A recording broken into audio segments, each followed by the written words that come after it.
Friends, welcome to భవిష్య vlogs. ఈరోజు మన వీడియో వచ్చేసి ఒక మంచి హెల్తీ రెసిపీ అండి. అదేమిటంటే ఎండు కొబ్బరి బెల్లంతో మంచి బర్ఫీని అయితే చేశానండి. ముందుగా మన ఛానల్ని ఎవరైనా ఫస్ట్ టైం చూస్తున్నట్లయితే ప్లీజ్ సబ్స్క్రైబ్ చేసుకోండి. అలాగే పక్కనే ఉన్న బెల్ ఐకాన్ని క్లిక్ చేయండి. ఇంకెందుకు ఆలస్యం ఫ్రెండ్స్, వీడియోకి ఒక లైక్ చేసి చూసేద్దామా. చాలామంది వీడియోని చూస్తున్నారు కానీ లైక్ చేయడం అయితే మర్చిపోతున్నారు ఫ్రెండ్స్. చూసారు కదా, పర్ఫెక్ట్గా చాలా అంటే చాలా బాగా వస్తుంది. మనకు ముఖ్యంగా ఇలాంటి బర్ఫీలు చిన్న పిల్లలకు కూడా చాలా మంచిదనే చెప్పుకోవచ్చు. దీన్ని ప్రతి ఒక్కరూ కూడా తీసుకోవచ్చు. మనకి కొబ్బరి బెల్లంలో కూడా చాలా ఆరోగ్య ప్రయోజనాలే ఉన్నాయి. మనం ఇక్కడ ఎండు కొబ్బరినైనా తీసుకోవచ్చు. ఇదే ప్లేస్లో పచ్చి కొబ్బరి ఉంటే పచ్చి కొబ్బరినైనా వాడుకోవచ్చు. నేనైతే ఇక్కడ ఎండు కొబ్బరిని ఇలా కొంచెం బరకగా పౌడర్లా చేసుకున్నాను. ఇదైతే మిషన్లో ఆడించుకున్నాను ఫ్రెండ్స్. ఎండు కొబ్బరిని ఒక 1 kg దాకా పౌడర్ చేసి పెట్టుకున్నాను. ఇక్కడ ముందుగా ఒక ప్లేట్కి ఆయిల్ రాసి పక్కన పెట్టేసుకున్నాము. ఇక్కడ 2 కప్పుల ఎండు కొబ్బరిని అయితే తీసుకున్నాను. ఇప్పుడు ప్యాన్ని హీట్ చేసుకొని ప్యాన్లో 1 కప్పు బెల్లాన్ని వేసుకుంటున్నాను. మనకి ఇక్కడ బెల్లం వద్దనుకుంటే చక్కెరనైనా యాడ్ చేసుకోవచ్చు, షుగర్ అయినా వాడుకోవచ్చు. మనకి బెల్లం హెల్దీ కాబట్టి ఇక్కడ నేనైతే బెల్లంతోనే చేసి చూపిస్తున్నాను. మనకి ఇక్కడ బెల్లం కరిగేంత వరకు వాటర్ని అయితే వేసుకోవాలి.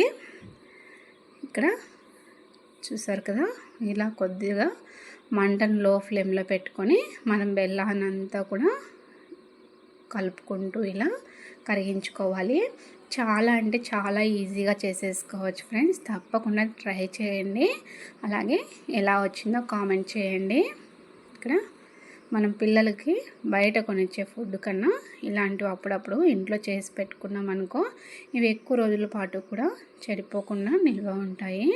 ఇక్కడ చూసారు కదా, మనకి బెల్లం అంతా కూడా బాగా కరిగిపోయింది. ఇక్కడ మనకి బెల్లం అనేది పాకం అయితే అస్సలు రాకూడదు. పాకం వచ్చిందనుకో మనకి గట్టిగా అయిపోతుంది. జస్ట్ బెల్లం కరిగిన తర్వాత ఇలా కొబ్బరినంతా వేసేసుకొని లో ఫ్లేమ్లోనే కలిపేసుకోవాలి. ఇందులోనే కొద్దిగా నెయ్యిని వేసుకొని అంతా బాగా కలిసేలాగా కలుపుకోవాలి. ఇందులోనే ఇలాచీ పౌడర్ ఉంటే దాన్ని కూడా వేసుకొని కలుపుకోవచ్చు, లేకపోయినా ఏమీ కాదు. ఇప్పుడు ఇదంతా కూడా బాగా కలిసిన తర్వాత వెంటనే వేడివేడిగా ప్లేట్లోకి అయితే తీసేసుకుందాము. నెయ్యి రాసి పెట్టుకున్న ప్లేట్లోకి వేసుకొని ఇలా గట్టిగా ఫ్రెష్ చేసుకోవాలి. అంతా కూడా వేసేసుకోవచ్చు. వేసేసి ఇప్పుడు ఇలా గంటితో కాకుండా ఇక్కడ ఒక బౌల్కి నెయ్యి కానీ ఆయిల్ కానీ అప్లై చేసి ఇలా గట్టిగా ప్రెస్ చేసుకుంటూ ఒత్తేసుకోవాలి.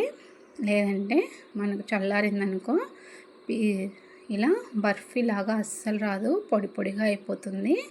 చూసారు కదా ఫ్రెండ్స్, ఇక్కడ మనకు కావాల్సిన షేప్లో ఇప్పుడైతే ఘాట్లను అయితే పెట్టేసుకుంటున్నాను.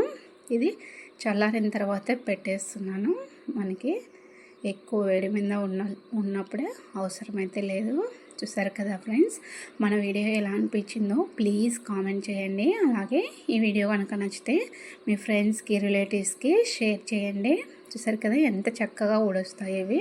మనం జస్ట్ అలా కదిలిచ్చేసి ఒక్కొక్కటిగా ఇప్పుడు సర్వ్ చేసుకుంటే మనకు ఎంతో టేస్టీగా ఉండే కొబ్బరి బర్ఫీ అయితే రెడీ అయిపోయింది ఫ్రెండ్స్. చూసారు కదా, చాలా ఈజీగా ఎలా చేసేసుకోవచ్చో. మనకు బర్ఫీ షేప్ కూడా పర్ఫెక్ట్గా వస్తుంది. తప్పకుండా వీడియోకి ఒక చిన్న లైక్ చేయండి friends. Thank you for watching. Next వీడియోలో మళ్ళీ కలుద్దాం ఫ్రెండ్స్. ఇక్కడ ఒక్కొక్కటిగా సర్వ్ చేస్తున్నాను.